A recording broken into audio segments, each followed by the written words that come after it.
Hi అండి అందరికీ. ఈరోజు మన తోటలో రామచిలుకని చూద్దామండి. ఇదైతే మన తోటకి డైలీ అతిథి అని చెప్పాలండి.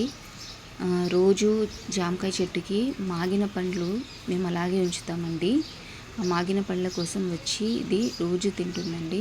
ఎందుకంటే మనమైతే పండించుకొని పండ్లు తింటామండి, ఫుడ్ వస్తుంది మనకి.